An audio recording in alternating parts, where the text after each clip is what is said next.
Kunnathunad P Sajeendran മുന്നോട്ട് തുടരുന്നു. 51 സീറ്റുകളിൽ LDF മുന്നോട്ട് നിൽക്കുന്നു. 84 സീറ്റുകളിലാണ്. കുന്നത്തുനാട് സീറ്റ് UDF തിരിച്ചുപിടിക്കുന്നത് വളരെ പ്രധാനപ്പെട്ട കാര്യമാണ് റോജി. 2400 വോട്ടുകൾക്കാണ് VP സജീന്ദ്രൻ ശ്രീനിജനെ പരാജയപ്പെടുത്തിക്കൊണ്ടല്ല പിന്നിലാക്കിക്കൊണ്ട് അവിടെ മുന്നേറ്റം കാഴ്ചവെക്കുന്നത്. കുന്നത്തുനാട് എറണാകുളത്ത് കഴിഞ്ഞ തവണ UDF നഷ്ടപ്പെട്ട സീറ്റാണ് കുന്നത്തുനാട്. ഈ വൈപ്പിൻ പോലുള്ള കോതമംഗലം പോലുള്ള സീറ്റാണ്. കുന്നത്തുനാടും കോതമംഗലവും എറണാകുളം ജില്ലയിൽ UDF തിരിച്ചുപിടിക്കുന്നു. അവരുടെ ഒരു സിറ്റിംഗ് സീറ്റിലേക്കും മുന്നേറ്റം കാഴ്ചവെക്കാൻ LDF സാധിക്കുന്നില്ല എന്നതാണ് വളരെ പ്രധാനപ്പെട്ട ഒരു കാര്യം. ഇപ്പോൾ ഇതാ 51, 84, 4. അപ്പോൾ ഒരു 90ലേക്ക് ഒരു പക്ഷേ ആക്സിസ് മൈൻഡ് തൊണ്ണൂറിലേക്ക് എത്താനുള്ള സാധ്യതയുണ്ട്. ആക്സിസ് മൈൻഡ് പ്രവചിച്ചതുപോലെ തന്നെ 90ലേക്ക് പോകാൻ സാധ്യതയുണ്ട്. NDAയുടെ ഒരു പക്ഷേ ഒരു 3 to 4 അതിൽ നിൽക്കാനുള്ള സാധ്യതയുണ്ട്. പിറവം അനൂപ് ജേക്കബ് 67 വോട്ടുകൾക്ക് മുന്നിലുണ്ട്. ഇരിക്കൂർ നോക്കണ്ട, അവിടെ സജീവ് ജോസഫ് 2300-ലധികം വോട്ടുകൾക്ക് മുന്നിലാണ്.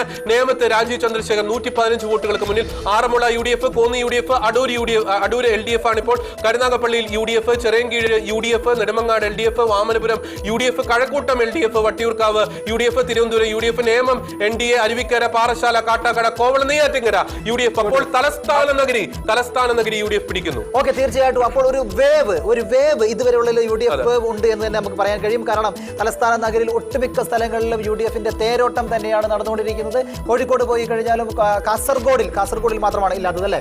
അതെ. കോങ്ങാട് വളരെ ശ്രദ്ധേയമായിട്ടുള്ള ഒരു റിസൾട്ട് തന്നെയാണ് വന്നുകൊണ്ടിരിക്കുന്നത്.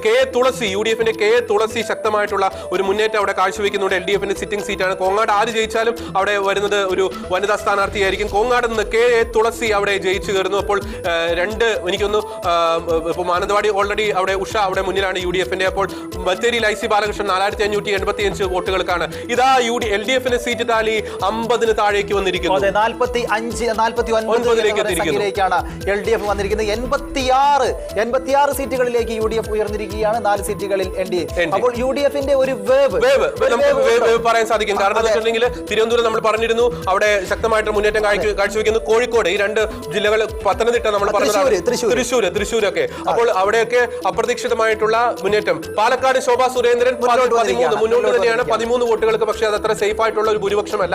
കാരണം ഇനി എണ്ണാൻ പോകുന്ന പിടിയാരി പോലുള്ള പഞ്ചായത്ത്, അത്തരം പഞ്ചായത്തുകളൊക്കെ LDFനും UDFനും ഒക്കെ മുന്നേറ്റം കാഴ്ചവെക്കുന്ന പഞ്ചായത്തുകളാണ്. അപ്പോൾ പാലക്കാട് നഗരസഭയിൽ ഒരു സേഫ് ആയിട്ടുള്ള ഒരു ഭൂരിപക്ഷം ലഭിച്ചില്ലെങ്കിൽ പാലക്കാട് NDAക്ക് കാര്യങ്ങൾ അത്ര പന്തിയല്ല. പാലായിൽ മാണി സി കാപ്പൻ 193 വോട്ടുകൾക്ക് മുന്നിലാണ് എന്നൊരു വാർത്ത ഇപ്പോൾ ഈ ഒരു ഘട്ടത്തിൽ വരുന്നുണ്ട്. നമുക്ക് ആദ്യ റൗണ്ടുകളിൽ കോൺഗ്രസ് സ്ഥാനാർത്ഥികൾക്ക് ലഭിച്ച ലീഡുകൾ എത്രയെന്ന് നമുക്ക് വളരെ പെട്ടെന്ന് നോക്കാം. നമുക്കറിയാം, സുൽത്താൻ ബത്തേരി IC ബാലകൃഷ്ണൻ 2092 വോട്ടുകൾക്ക്, ഷൊർണൂരിൽ P ഹരിഗോവിന്ദൻ